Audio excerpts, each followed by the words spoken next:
Okay, this is week 5, almost halfway. So far, we learned about different type of stormwater contaminants. Then we learn about how they move, what kind of processes that remove pollutants. Then in last two classes, or last 2 or 3 classes, we learn about rainfall, because rainfall is the reason why most of the pollutants are conveyed to different locations. The whole idea of stormwater is rainfall. So we learned that process. What how different land use could affect the runoff volume and what kind of rainfalls we can consider. So now is about rainfall happens, stormwater is there, so now it has to convey it to some location A to B. So that's stormwater hydraulic. Hydraulic means movements of stormwater from a location to another locations. So it's basically how water moves in a pipe or in open channel areas. So this is basically CEE150, which is a surface water hydrology or hydraulics, so a little bit of fluid dynamics. So these 2 classes will be all about that background. So once we finish those two, mostly background related to stormwater is over. After that, it's all about designing different sections, designing different parts. So that's why this week will be the last class in terms of a little bit theory, but everything else after that will be mostly conceptual design. Um, Again, office hour every Wednesday at 1 p.m. I wait for you at 1 p.m. But if you don't come by 1:30, any of you, I assume that nobody's showing up. But if you have to meet, let's say, meet any other time, send me an email. I will make myself available for that time. Homework 3 is due this Friday. We'll discuss that today about different questions. So each group will solve one questions and we'll work brainstorm together. Then on campus where if anybody asks question, you can help each other. This is by mean because we you don't see each other, so this is a opportunity for you to meet each other and discuss about homework or anything else. So this second half will be mostly homework discussion. Quiz 2 is graded. I didn't go through the which questions are most difficult for most of you, but I know that this average is a little lower than the last quiz. So the mean is 8.41, median is 9. That means 50% or more receive credit score of 9 or 10. Standard deviation is 1.32. So I enable the right answer. So that means you can check which questions you got it wrong. I know that there were some calculation involved this quiz. So one of the students had difficulty putting number, because if you put the number, it accept it. If you put with unit, it doesn't accept it. So just make sure that next time if you have a calculation, just put the numerical values. Um, okay, so again, this class is all about project. As you see, from week 5, you have more writing assignment deadlines. There is a reason behind it, because as you see, until week 5, you will deal with homeworks, all the other things. So I just expect you to have discussion among the groups along with the TAs, so that you are developing your projects. Week 6 will see your introductions, because you will have that 2-page introduction written based on your questions as well as the project. So we'll evaluate your introductions. When I say evaluate, it doesn't mean that we'll take points up. Mostly we want you um, to work on it, give us a draft so that we give you comments, and you, as long as you return our comments and address it, you'll get full percent point. So just know that this is just by mean to help you. Um, so as you see, week 6 and 7, your introduction, methodology, conclusion, or the discussion will be mostly written. So your draft will be written at least very rough draft in week 6 and 7, 5, 6, and 7. After that, we are going to just revise it, revise and making many revisions and week 9 your complete project draft will be done. So after that, you obviously will have not much to do. You just minor revisions in the final week. So again, these are mean for give you some comments back. So whatever you submit is not, we are not going to reduce point, but once we give you comments, we expect you to address them. So this is considered like a homework. You'll give us something and we'll, but it is more like a group homework. Right. So again, meet the TA anytime you have questions. He's available 20, I mean, all the 7 days. Doesn't have other classes. So that means he is more flexible about any specific time you wanted to meet him. All right. So class objective. Before that, any question?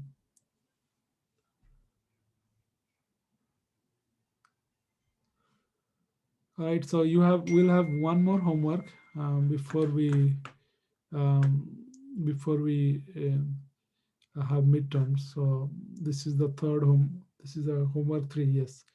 So the homework 4 will be based on the contents that we cover this week. After that, there is no homework. Okay. So just try working hard on the homework. At least discuss with each other. I don't expect any of you to not submit homework, but I know that notice that at least 2 or 3 students, different homeworks they didn't submit. If you have any difficulties because of you missed the deadline, just feel free to ask for extension. I don't expect you to not try. The deadlines are there, but I understand that some weeks are hard for some of you. So if you don't ask, I'll never know. Okay, so I mean, don't make the mistake of not submitting at all. No, that's just not my intention. All right, so these are the, Professor? yeah. So then, so this week homework 3 is due, and next week homework 4 is the last homework. Yes. Okay, and then for quizzes, there's also only 4 quizzes. Yeah. Okay, got it. Thanks. Um, so whatever you cover this week will be part of the homework. After that, it's not. Okay, so this is a, so these are all the questions relevant for midterms. Midterms. So you will not have to, any question that you see this question homework 1 to 4 is all about midterms. Okay, so urban hydraulics. Hydraulics means, as I said, mobility of water or flow of water from one location to another. And why we need it is because every time there is a heavy storm event, you got flooding. So normally urban hydraulics is all about moving water as fast as possible away from the urban areas. For instance, if you think of LA County, we designed these LA rivers as well as Bayana Creek, that cementous structure. These are canal where storm water moves through pipes into a channel, and that channel move water as quickly as possible so that there is less flooding in LA. So that's about hydraulics. But when you think of green infrastructure hydraulic, they are designed for opposite. They don't want water to move as fast as possible. In fact, if water move very fast, it's going to cause erosion. So there is a balance between how much channel you will have in a pipe, how much water you want have to have on the above the grounds for green infrastructures. So we'll just learn about how water moves. That fundamentals is important so that you can calculate the speed whenever it's needed. So some of the calculation we'll have is estimate the speed of water through a small hole, and we'll also show you where the application is. If you think of rain, also the examples, then you'll understand. And basically, all this speed and everything that you calculate, you'll use the concept of conservation of energy. This is something you already learned in fluid dynamics class. If you took that class, if you're not, still it's okay. I'll just show you briefly what those mean. All right, so urban hydraulics is a concept of water flow. Mostly what we are interested in is open channel flow. So again, let's see why it is important. what we learned so far is we learned how to calculate amount of rainwater that you receive in a catchment, and also the fraction of rainwater become runoff. So it's not just the volume; it's about how quickly those volume of water is discharged. Also important because that tells you how much time you have before it flooded completely, or if the velocity is so high, is going to erode the land. The entire landscape will be eroded at some point. So the design of green infrastructure is to slow down the speed. So that's why it's important to know if you don't have a green infrastructure, what the speed would be. So in many cases, you'll calculate those. So this is example showing that in the top figures, that's the Bayana Creek. That you can see that there is cementous open channel flow. So this is hydraulic. Okay. So you are going to calculate what's the speed of stormwater if you have this kind of open channel flow. And there are some other cases where you don't have this open channel, but you have pipe flow. This giant pipe like you see over here on the lower right pictures. That's the one pipe flow. Again, there is no difference between this channel flow versus pipe flow. It's just the open channel flow. And many cases, these pipes are what you see in the ocean side. If you think of Santa Monica or any of the beach near in the coastal areas, you see the storm drainage. These pipes are there, which release all the storm water into the beach. So you're as a stormwater engineer, you got to calculate the velocity, and so that you know the capacity that you have to have for green infrastructure development. So now I wanted to just have a interactive brainstorm question. As I said, these are two things over here. Both are structural. Anytime you design something using pipes or cement, those are structural unity. Anytime you don't have to design anything, you don't have to create this cementous structure. Those are non-structural unit. So based on the green infrastructure or gray infrastructure, I want you guys to list some of the channel or the conduit through which stormwater move. That way we can see where it is applied. So at this point, I ask you either leave on a comments or just say it. Which, for instance, I'm going to write structure unit is pipe. Any other that you can think of? What is Structural example would be just gutters. yes? Um, how do you spell it? I think it's GUTT maybe. I I Just thought a this is guess, honestly. okay. So that's one. Any other? So the gutter you can find on the home rooftop and all that. And in fact, we'll apply that today on one of the problems. Any other? Let's say non-structural, something that you didn't design, but you see stormwater is moving through it. What is that?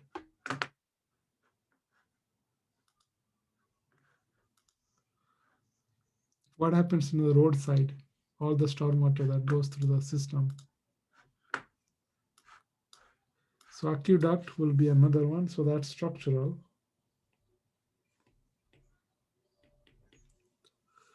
Concrete channel is structural. So somebody wrote.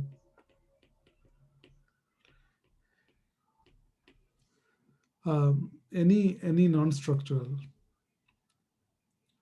Think of this way: wetland, basically water moving on the open surface. Stream, yes. Any other? How would you categorize water that moves like on roads?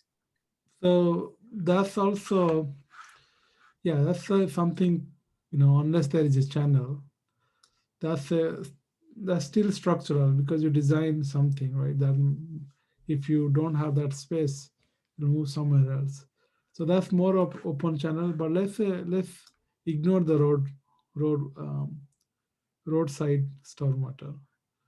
Beach sand is so it's not a if when I say this one flow, it is surface flow, not going vertically downward. because we are looking at the surface water here. So any other, because we are going to apply all this concept. Another is floor plane. And if you think of another non-structural unit is bioswale. Basically on the roadside you have this depressed area. I mean, river, stream, these are all non-structural.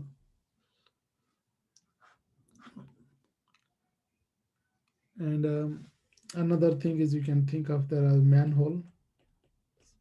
Those are basically connecting pipe. So okay, so I think we have enough of this now. So you have enough examples to see how these are the different things that could be applied for what we are going to learn. So you have to design this process, right? So these are designed in certain ways. Stream, river, you are not going to design it, but sometimes you have to make sure the channel width are big enough for it to carry all the storm water without flooding the system. Bioswale you have to design. Basically, what you can design is the depth. That's the one design. Another is the width. Okay.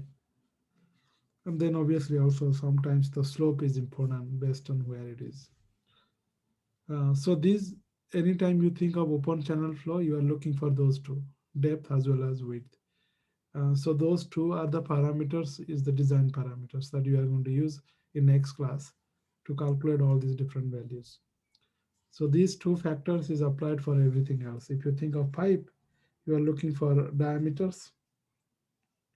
So that means your radius is one of the units that you have to look for. And doesn't mean that pipe, not necessarily all the entire area will be filled with water. It might be just some portion is filled with water.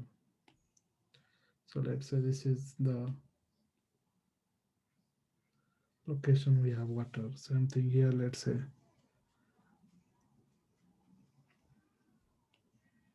This is the area that capacity of that locations, that units to carry water. But pipe, it can obviously goes up and down before flooding. Okay, so now question is the concept is very simple. If you know the area, if you know the flow rate is the total volume of stormwater that moves in a system per unit time. And if you know the mostly it's wetted area. Wetted area means the section which water is moving through. So this is the entire pipe area is pi r square, but wetted area is only this much portion. So this is wetted area. So if you divide Q over A, you get the velocity of stormwater. So this is velocity of stormwater.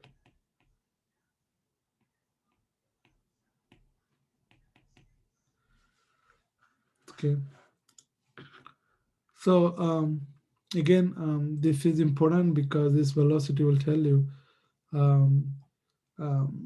whether you are going to erode the area or not. And this is the design parameters. This is design parameters. And flow rate, this depends on, again, this is a CIA. So this depends on, this is area of water set. It's a different area. Okay, so that's why I write this one.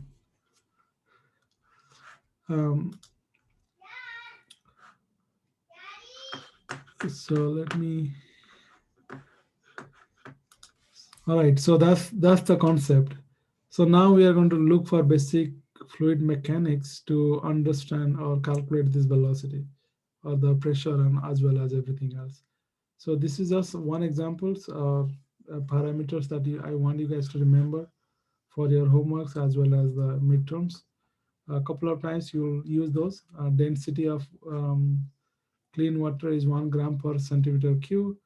it could be 1 gram per milliliters or 1 kilogram per liters or 1000 kilogram per meter cube of water. Same thing, you can also calculate how much the weight of pounds per cubic feet. So these are going to be handy for based on what unit is given. Specific weight means the basically density times acceleration due to gravity. So that's the force. Okay, so that's how we can calculate. And then viscosity of water. There are two types of viscosity we use: dynamic viscosity, kinematic viscosity.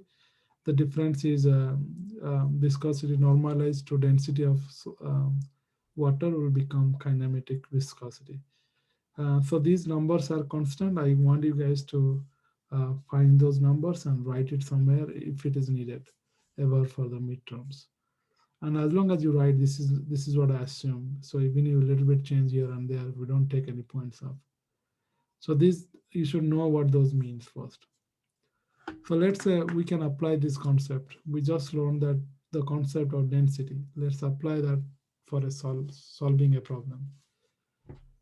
So this example is: in winter, road salt is applied on road to accelerate melting of snow or to prevent freezing of water. A retention pond near a road receives runoff containing a tons of salt per day, or 1000 kilograms of salt per day, with about 1000 cubic meter of stormwater as snow melt. If the initial volume of pond is 10,000 cubic meter, what would be the density of pond water after receiving snow melt? Assume initial density of pond water is 1 kilogram per liter. Okay, so what it says is you have a pond. Okay, you have a pond. It has certain volume. Volume is 10,000 cubic meters, and then you receive some amount of runoff after a snow melt. The amount of water received is 1000 cubic meter of. So let's say this is the snow melt volume. So snow melt, and let's say this is the initial volume, V initial, and the final volume, total amount after it receive all the water, the total volume becomes, after snow melt,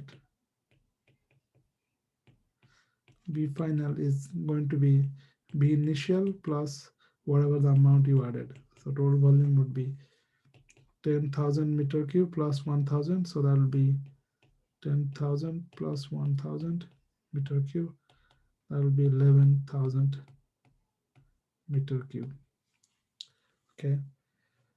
And it says that the initial density of a pond is 1 kilogram per liter. So it says what would be the final density of pond water after receiving that snow melt.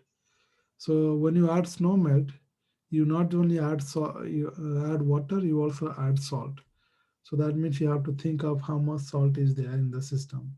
So initially, you can assume that there is no salt because the initial density of pond is 1 kilogram per liter. That's just basically pure water. So total amount of salt in the system, total amount salt added is 1000 kilograms. So that's 1000 kilogram of salt added. Okay. So the density would be density of water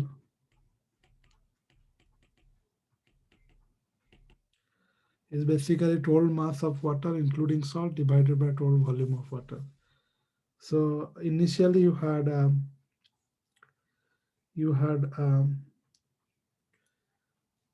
so basically total mass by total volume. Okay. So let's calculate total mass of water. Initially you had you have total volume of water is 11,000 meter cube of water, and if you want to know how much weight of that one is, so that's basically, if you see, Um, 1 cubic meter of water weighs around 1000 kilograms. So 1000 kg per meter cube. So that's the weight of water. Then also you have added some amount of salt. That's 1000 kilogram of salt. So that's the total amount of weight of that water. And then divided by total volume of water is 11,000 meter cube. So what you got is um,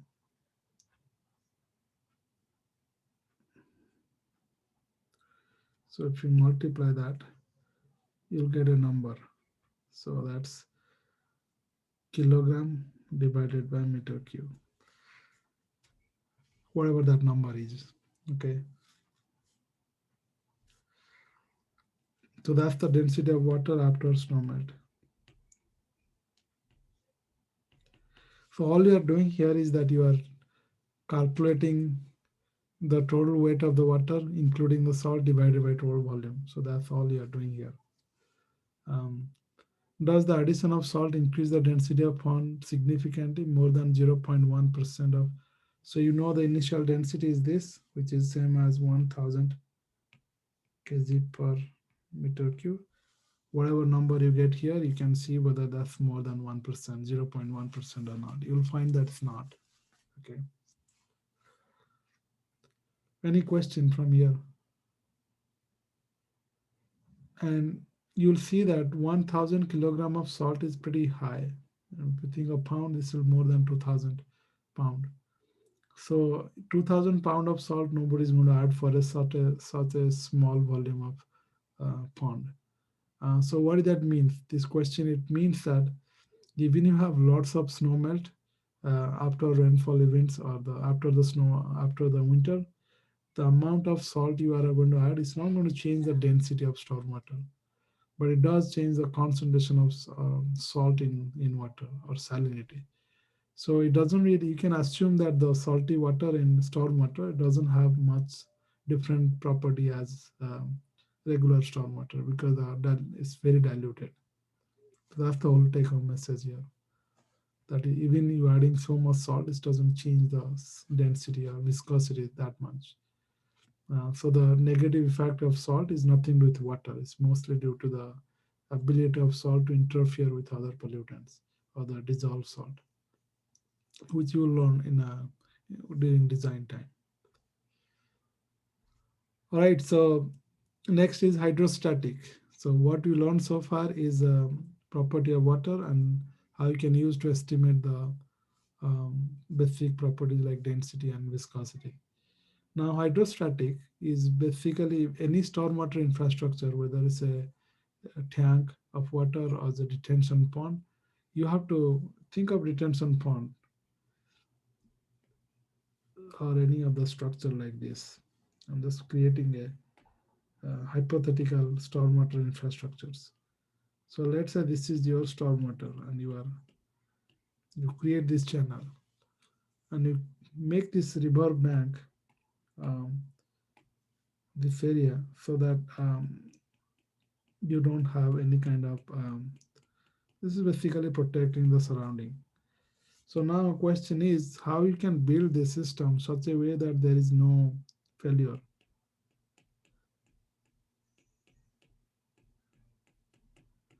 So you don't want this river bank or the channel bank to collapse. The reason it collapses is because if you have lots of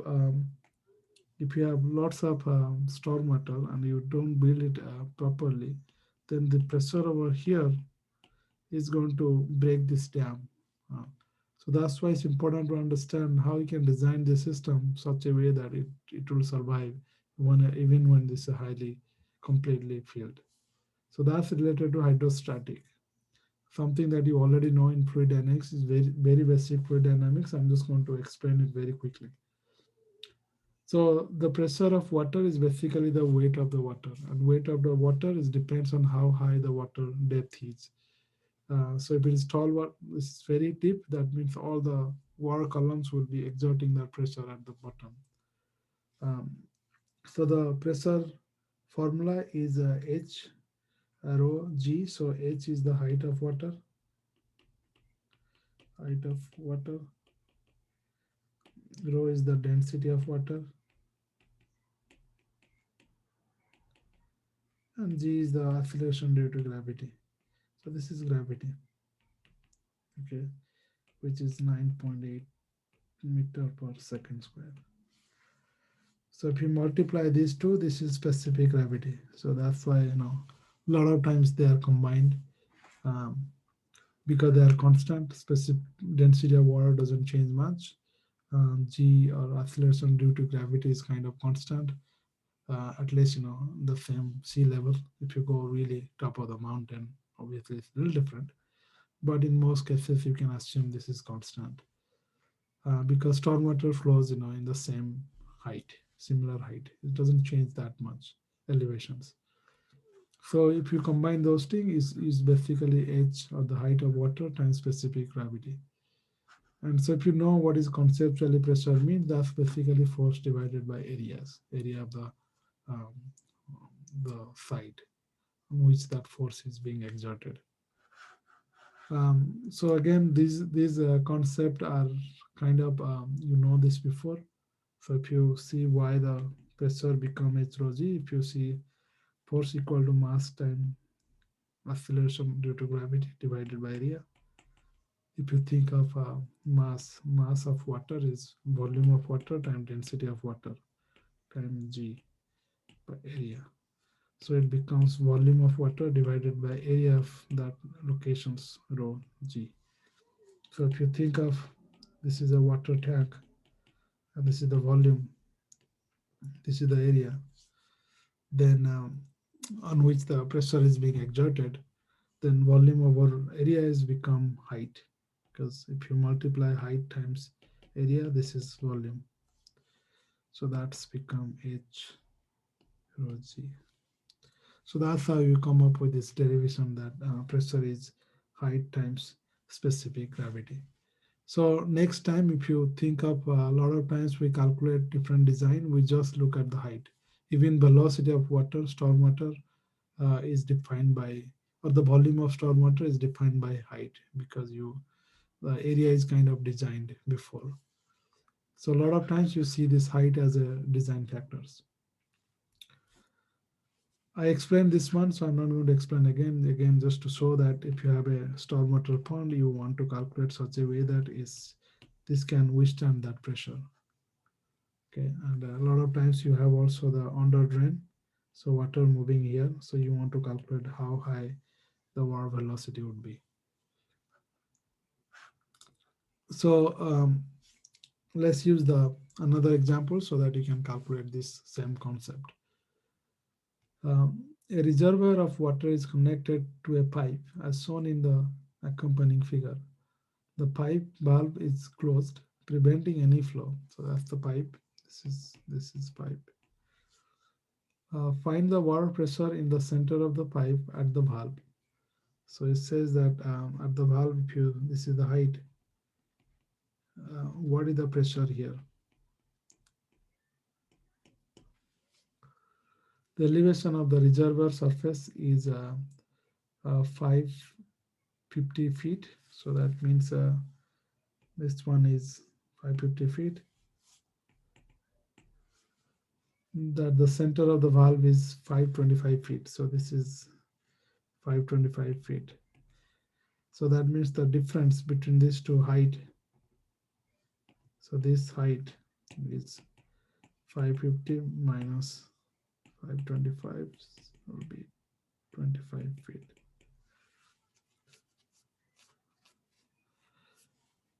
Okay, so I asked the question is pressure. So pressure is H rho G. Okay, or so what's the height of water above this point? Because we asked what is the pressure here. So you want to look for how much water above that point. So that is basically this much height. So that's 25 feet. It's time. You can check all these other values. So this one specific gravity. So whatever that unit you can calculate. So either convert that height to feet to meters, then you have all the other values there, or everything else. So anyway, this is basically equivalent of 25 feet of water above that locations. Any question? All right, so next is conservation of energy. So far what you learn is, if you know just the basic concept of pressure, you will be able to calculate how much force um, exerted on any kind of systems. So again, this is applied for any system where you're storing stormwater. That could be detention pond, that could be also rainwater harvesting tank that you collect all this water. It could be any other reservoir. Conservation of energy is important when you are calculating the velocity of stormwater, particularly when it's moved from one location to another. For instance, here you have this valve, but if you open the valve, it's going to move at certain speed. So that's applied if you have a rainwater harvesting tank and you are just open the valve so that you can collect that water. Sometimes also another cases where it's important is, imagine this is your home and you have this gutter, right? So you have this all this stormwater that comes here, they are collected here, and then basically you have a system like this. Okay, so what it does, all this rainwater that comes here will be collected on the roof. They'll go to this gutter and then things will move very quickly, and then you have this stormwater here fall at certain speed. Okay, so your goal is to calculate how high it should be so that it doesn't really, um, it hit the ground at certain point, because you don't want them to fall right in the near the wall, because it will weaken the structure. So these angles and everything will be given with very like a basic structures. So your goal is to look for how high it should be so that it can fall at certain height. But if you don't have that gutter, you can also calculate how far it is going to fall. Okay. So that's another thing. If there is no gutter, how far it is going to fall. That will help you determine where you can put this rock or structure so that it doesn't erode that land. So these are the application of this conservation of energy. That's the only place you'll apply. Other places you'll use empirical terms or equations to calculate the velocity. All right, so conservation of energy means, it's the same simple thing. Energy is, that it can be transformed from one energy to another. So there are three different ways you can lose energy when storm water moves or any water moves through a pipe system. One is potential energy. Potential energy is related to height. How was the elevation of that water, how high it is being elevated. So that's potential energy. As it drops, the potential energy decreases. The second one is kinetic energy. That's basically half mv square, velocity that depends on velocity. So that will determine how quickly water moves at the system. So again, that's velocity v square. That's the velocity here right here. And the third one is there is something that's not written here, is the um, friction energy, because you might lose that energy when it moves through a small pipe. And in fact, green infrastructures are designed to have high friction so that the velocity of stormwater is lower and lower. So the point here I want to say is that this is in fluid dynamics, a lot of times they convert the energy to head. Head is basically you convert everything to length scale. That way it's easier to calculate. So at any point, there is a certain amount of pressure or energy stored in that water. That depends on the elevations. So for instance, if you have a water tank that's above your roof, it has a very different energy than if you put water tank at the below your roof or near the ground surface. because of the gravity, that difference. So that's the elevations. Okay, and the second one is pressure. That's related to how high this water is above that point. So this is the pressure. Okay, that's basically water columns above that points of references. And then the last one is the velocity head, which is it's only applied when the water is moving. So if there is no movement of water, that head is basically zero. So if you know total head is same as total energy, so if total head has to be constant. If you apply two different location, you just combine those two, or you equate them to, you'll be able to calculate the unknown variables. Again, this is just a fluid dynamics. I'm just going to use equations or the examples that are relevant for this class, and that's all you have to remember. So for instance, here, let's think of how to solve these questions. This question is find the discharge Q here through a 6-inch diameter square edged orifice. So that means it's saying that this is a square edge orifice, means if you look at this way, it will be like a hole, like square shape. And the width is 6 inch. The water surface elevation of the impoundment is 220. It doesn't say the units, but let's say same unit. So this is 220 inch. The elevation of the center of the orifice up to here is 200 units. So that means the difference of height is 220 minus 200. So that's 20. Let's say 20 inch. I don't know what's the unit. Let's assume that's inch. So that means you have 20 inch of water above that orifice. And it says find the discharge Q through that 6-inch diameter square edge orifice. If it is discharged freely, means the friction of, when it says freely, discharge freely, that means you can assume that friction is zero. That means there is no loss of energy because of frictions.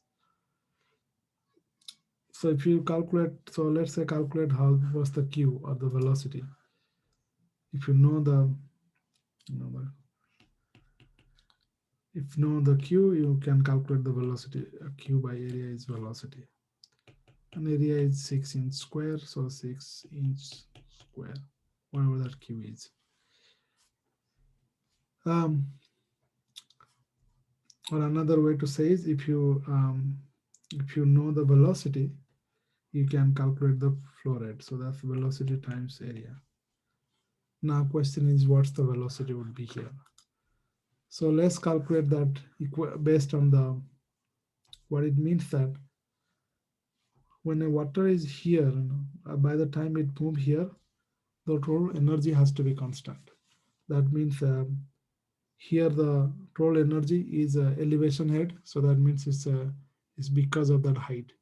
By the time it reach here, it will become the height will drop because of the elevations, and that drop in height is going to be converted to kinetic energy. So that means the loss of potential energy is become kinetic energy.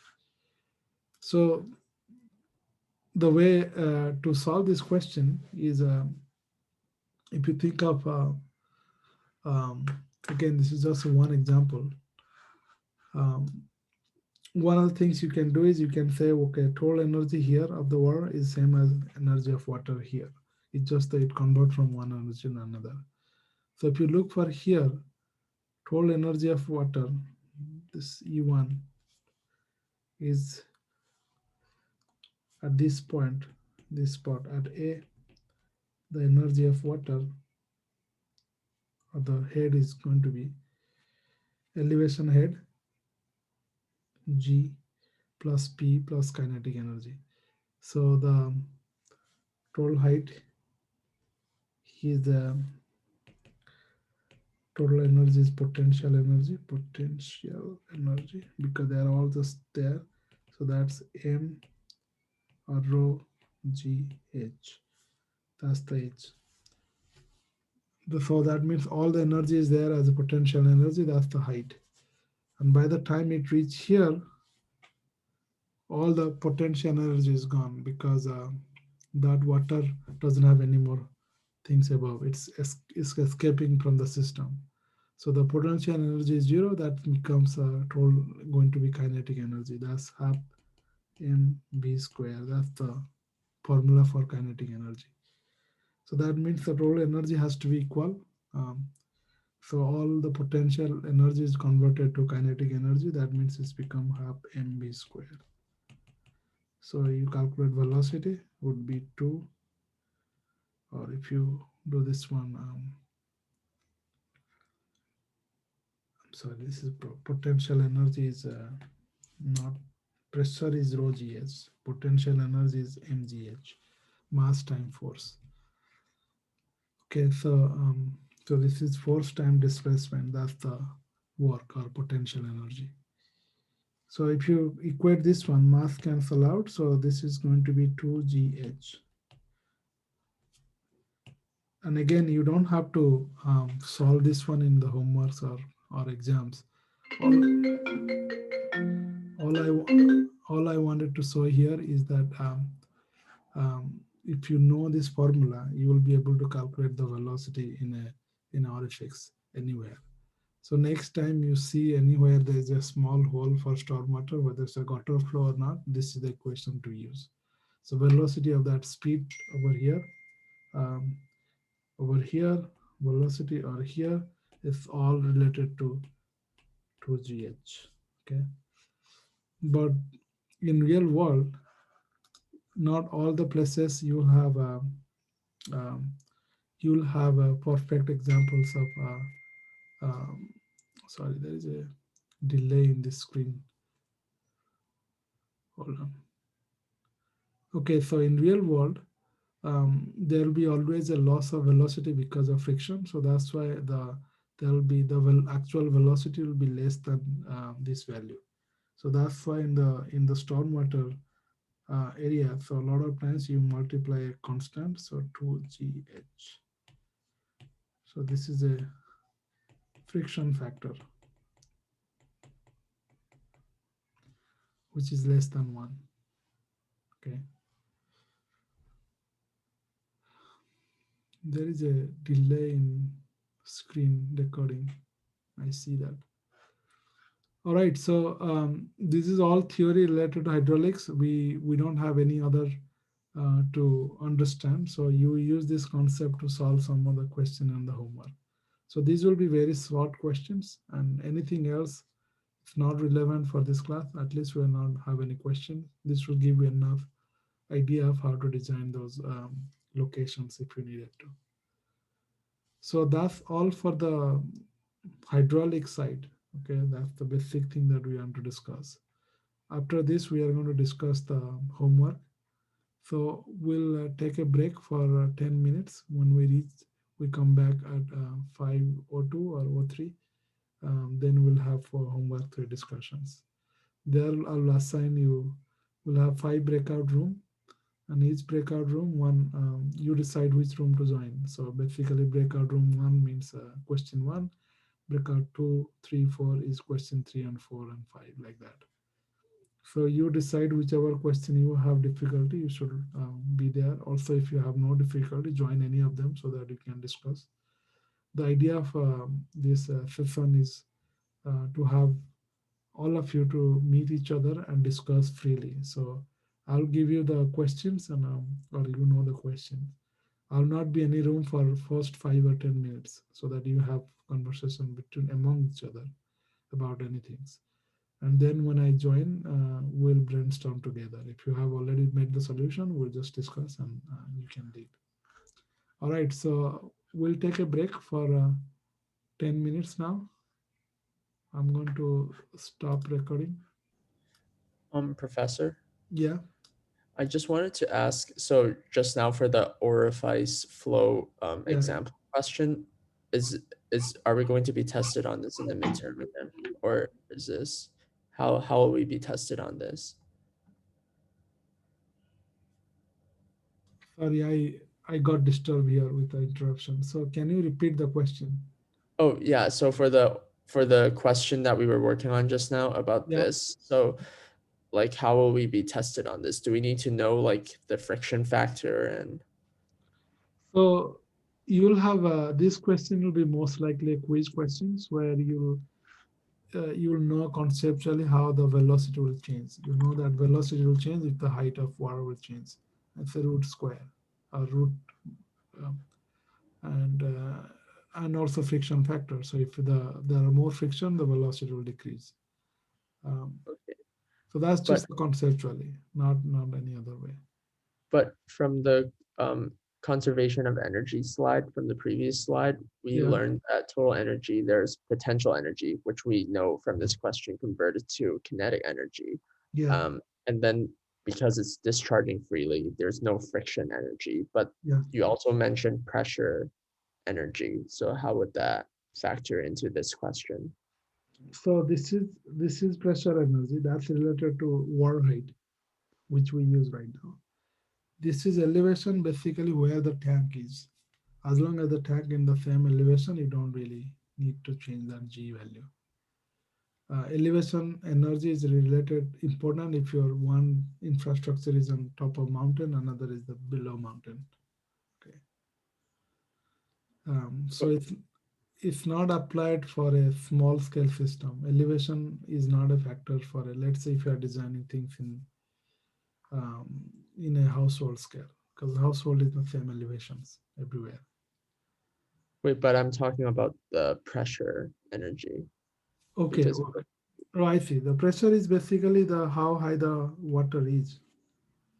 If your water height in the tank is much higher, then the higher pressure from that But point. so just now in our question, you said basically all the gravitational potential energy of a water molecule at the top of the tank Yeah.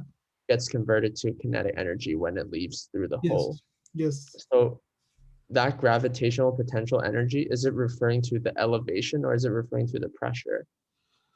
Um, Actually, so in that case, if you see this is related to pressure, but the pressure in this, it's a this elevation head is related to reference point. As you see, this G value is related to a arbitrary datum. So that's why again there is a delay in anything I write on the screen. I don't see it. It just takes some time before I see. So maybe Mm, there is a. Do you see that one? Because I wrote it like 2 minutes ago or one yeah. minute ago. Yeah, I see you circled it. Yeah, I did it like few seconds ago.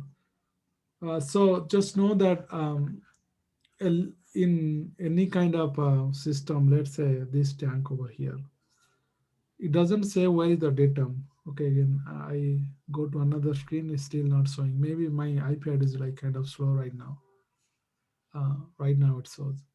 So here there is no datum, right? So the datum means what's the reference point? It says 200 here, there is 220. That means that the reference point is somewhere here at the bottom. Mm, So that's where you can calculate as a potential or the elevation head. But here it doesn't really matter because the entire uh, entire system is at the you are not really looking at the datum at any different way because let's say this is connected to another pipe and this is another location. I'm sorry, this is so drawing so slowly that I can't even explain because whatever writing, if there is a at least 10-second of delay. How about we do this? We take a break. When we come back, we discuss that. And I'll okay, restart the iPad that way. okay, for sure. Thank you. All right, so we meet at 5:10. Again, we'll discuss about homework and any other questions after that. Let me restart the iPad.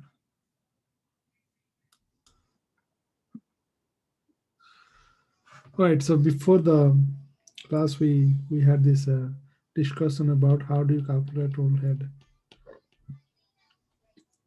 This elevation head plus pressure head divided by specific gravity of water plus V square by 2G.